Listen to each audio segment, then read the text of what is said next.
So we usually stand over there and zoom in across this way. So today we're standing over here and we're going to zoom in on that side. Let's just have a look, see.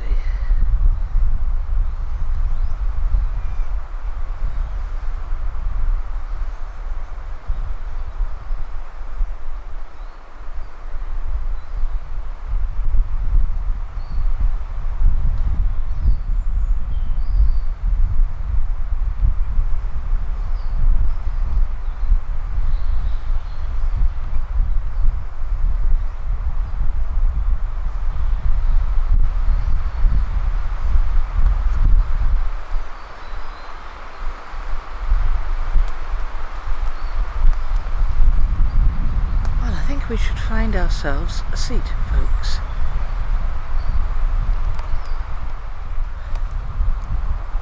So I've made my way to a clearing, and as you can see there's a lot more bark.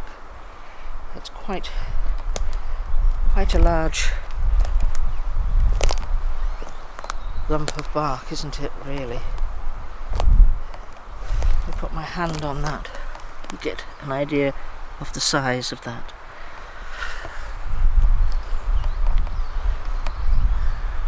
We've got little breaks, that's just below knee height for me. Well, welcome to Moonmoth, and I've perched myself halfway up the hill, and this is the side that I am usually zooming in on when I'm standing over in that direction over there. So what I'm going to say is, for the family, Abak's family, to gather round. If you want to gather round, please do. Please come closer, because I have something that I want to read to you. Come closer, every one of you. Everyone, come closer. And you may see them around me, you may not. So in this, I have a piece of paper, and what I want to do with this is I want to read some of the comments that you, the listeners, the viewers, have left on the channel in the videos concerning Edgar, for the tribute to Edgar, and for Alcida. And I thought that the family would like to hear them. First of all, for Edgar and Alcida's generation, they've lost a sibling,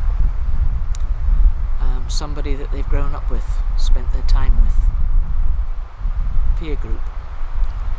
And then particularly, I want to read this particularly for Alcida and Edgar's sons and daughters. So that will be Abak for you, Davigeo for you, Sarada, the girls, Sarada for you, Romana for you, and finally the youngest son, Big D, Big Daddy, Dasiagea for you. You've lost somebody, a mother, you've lost a father that was very, very close to you, and that you shared, and they knew everything about you, you knew everything about them. So this is a memory that you can share with all the listeners and the viewers as well. Now, for the children, for the direct line of the grandchildren, so that will be your children, Davigeo, your children, Big D, your children, Sarada, and your children, Romana, and the children that I really have got to know very well is for Abak's children, for all of you. You had very, very, very special grandparents, very special. And for somebody who was a great, great friend of Alcida, a very special friend, and on the way in, she told me that she had lost a very, very close friend, a sister. They were like sisters. And that's your bad cab. Your bad cab lost her partner last year, Wayfarder, and Alcida was a great source of comfort for her, and she was able to repay that last week. giving a great deal of support. So for everybody concerned, and I know they are round about here, I know they're listening, so let me read some of the comments. So from Teresa Gute, she says, I imagine Ahochida's grief was immense, and so sorry you lost such a wonderful teacher and friend. And she says, stay safe and God bless. Then Lizette from Australia. Dear wise Ahochida, may her spiritual journey be with ease and light as she follows her mate to source. Beautiful roses to symbolise the flow of life. Mary Celeste. Ahochida is now back in the cosmos, as is fate for us all. A beautiful ceremony to say goodbye, and the stream and the blackbird sang for her, and that was quite interesting listening to the bird song. It became very, very strong. Hiker. Hiker says, I am deeply touched and deeply saddened. My heart goes out to the Ahochida and Edgar's family. Thank you for introducing us and letting us come to know them both. Steve Pyer. I don't know if I've pronounced your name correctly. The roses could have fallen 1,000 different ways, yet they formed the perfect cross or X that the forest peoples are so widely known to make. The Janu symbol. Rainy Green, she says, thank you for caring and communication with them and explaining them to us. Love it, thank you, she says. So as Abak has helped me a great deal, and Ahochida has, all the family have, they've stepped forward, and we have learned. It's a learning process, and we're just baby steps. We're still on the first page, don't forget, the first page of a shelf of encyclopedias. So Alice Shively, I am so very sorry. I'm sure the time was right, or she wouldn't have transitioned. And we all need a friend and teacher like Ahochida. Hear, hear. AMS Dave, great tribute to Patriarch Ahochida on her transition. I felt she would go to be with Edgar. New beginnings with a new baby on the way. Blessings, Eileen. Thank you, Eileen. Thank you. Kevin Duffy. The roses were a great idea. They're very deserving of those and so much more. And the areas are beautiful. And they are. They are, surprisingly. You can sit here and be very much at peace. And if you are a person that practiced Shinrin-yoku, forest bathing, this is absolutely the place to do it. Nothing that can harm you. Nothing could hurt you. You just feel very, very safe here. So, Dion Fortier, thank you for sharing a sweet and wonderful memorial of Ahochida. May her soul rest well. Now, these are the comments for the family as well regarding Edgar. So, Tracy Byrne.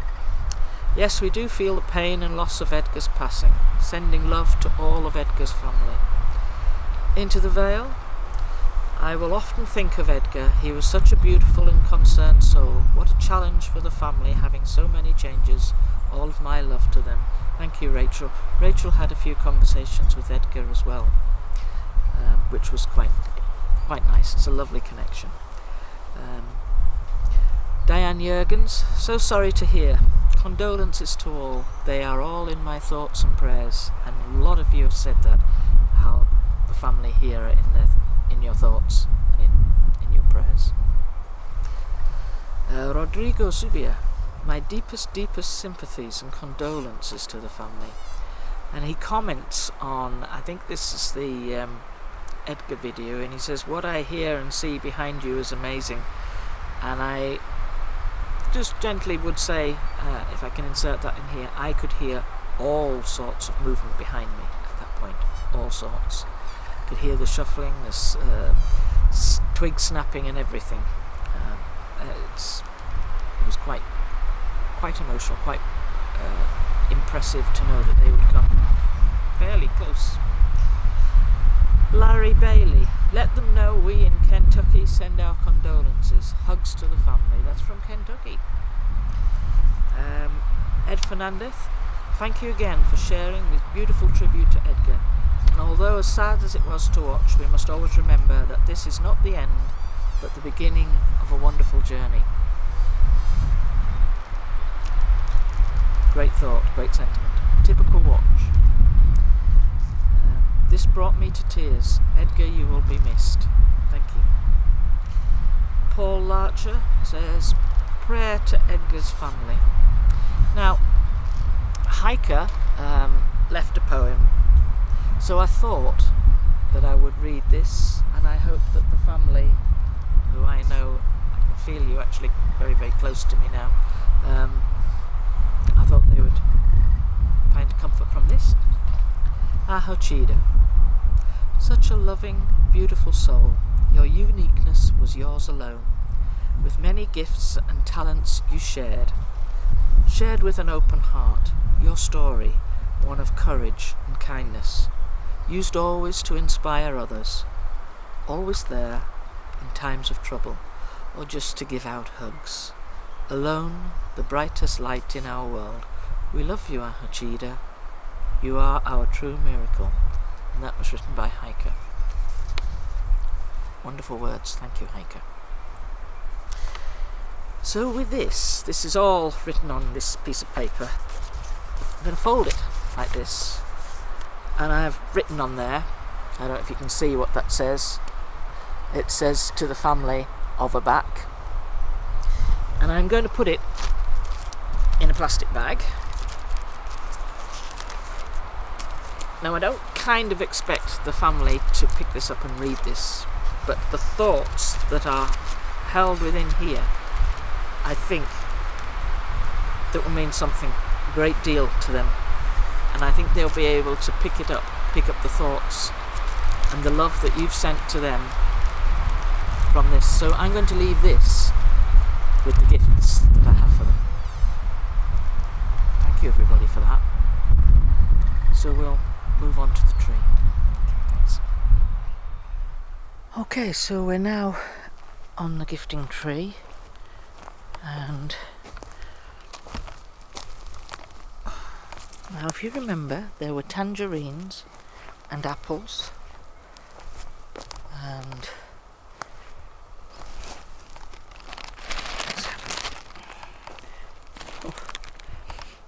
so you can just see how clean that line is across there, back. Another bag, it's got a hole in it.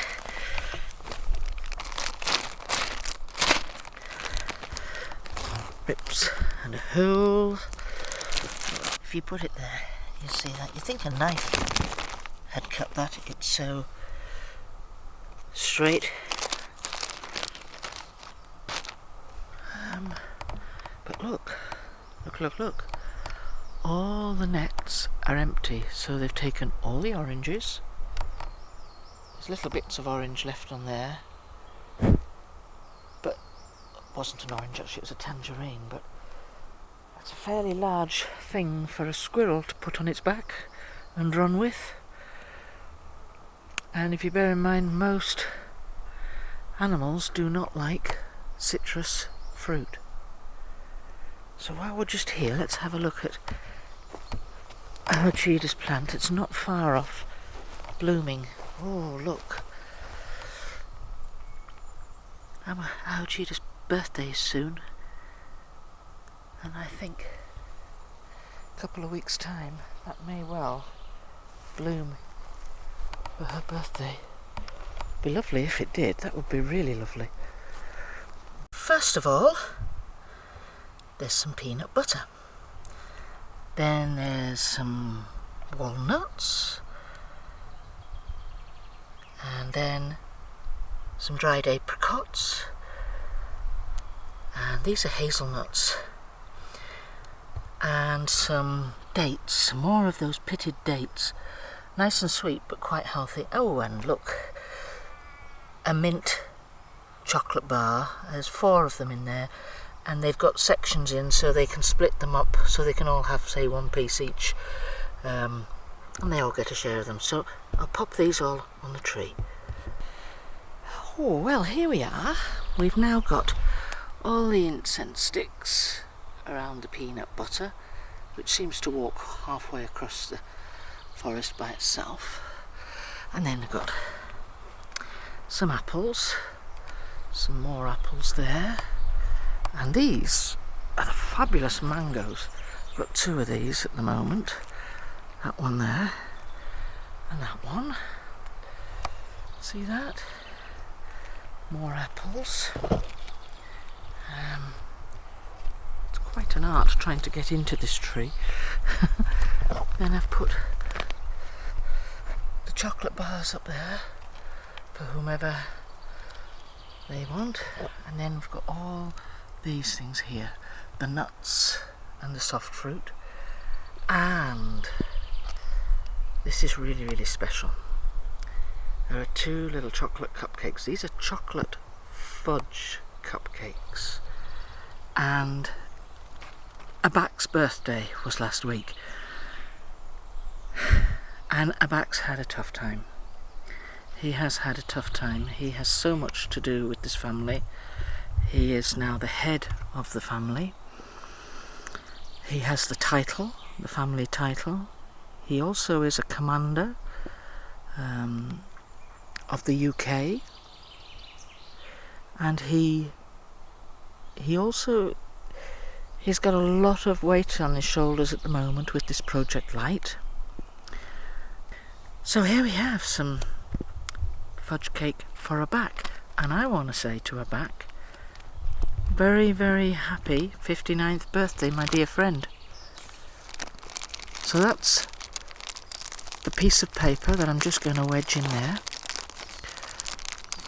That's for the family, and like I say, I don't expect them to take it out and read it, but I think they can get the love and the warmth and the kindness that you guys have left for them from that.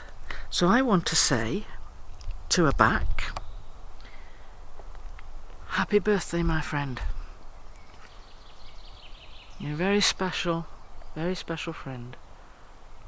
And you're a very special man within your family. I know how much your family cherish you. So, happy birthday. Enjoy those cakes, and I don't know who you'll share them with. Maybe Faber. Maybe you and Faber can salt the cakes away quietly and enjoy them. So I'll just have a quiet walk around. It's come over dark now because it's going to tip it down with rain on the day that I didn't bring a waterproof. These things happen. Alright. Now sometimes in the images that these guys present of themselves, you sometimes see that they have a headband, and they wear a headband. And I wondered whether there was some significance, but it's not. As human beings, we always try and complicate things. It's a very easy reason for having a headband. As you know, they've got long hair. Their hair just grows and grows. And they will trim it and cut it. But they use a headband, and it is made out of lamb skin and the fur. And that goes around their head, and the ladies fashion that and create that. And that goes around their head, and it keeps their hair in place. Simple, isn't it, really, when you know the answer? Now, as for sleeping, a question I had about how do these guys sleep? Do they sleep in their physical state, or do they sleep out of their physical state? And the answer is they sleep out of their physical state. Now, I'm not going to use the word cloaked anymore, and we must try and get away from that. Abak has always told me that it's called their essence of spirit. And Dacia Gea, who will be my new teacher, guide, if you like, he also uses the word essence. So, another thing. about their nails. And I think the amount of hair content, if you know that nails are made out of hair and protein and all this stuff, it's more akin to like horn than it is to our type of nail. It's different quantities of the stuff that constitutes the growth of nail, and so it's much stronger. So their fingernails, they can cut relatively easily. Their toenails do not grow, and if you imagine they're walking in this kind of stuff all the time, then eventually it'll get worn down. Here comes the rain. Here comes the rain. So let's step back to Ahochida's ceremony. And as we left, there were sticks laid on the ground in a certain position, and in amongst them were grouse feathers. Now, it was commented to me by, I think it was Heike, who said she thought they might have been part of a Native American tradition. Seemingly they are not. It's a much simpler tale, again. And that Ahochida was very, very fast, and there was no grouse that could outrun her. And simply said, she could catch any grouse a mile off. And so her nickname was Little Grouse. That was what they called her. So that was in memory of her. Isn't that a lovely story? I thought that was really nice. Now, relating to that, I should tell you something which might surprise you. I live in a city, and when I came home, having filmed that tribute to Ahochida, I found on my doorstep, and this is in the middle of the city, where you very rarely see many birds, let alone a grouse feather, but that was what was on my doorstep, a grouse feather. And and literally on my doorstep, I thought that was absolutely remarkable. So it was Dacia Gaia that brought that grouse feather and left it for me. And I think that was absolutely beautiful. Okay, thank you everybody for watching today, and for the comments that you've left, in particular for Ahochida and Edgar, and I know they will be appreciated very much by this family. And stay safe, folks. Be kind in word and thought and deed, and keep these guys in your thoughts. So the period of readjustment will take some time, and we'll just be there to support them in every way that we can. So bye folks, bye for now. See you next week.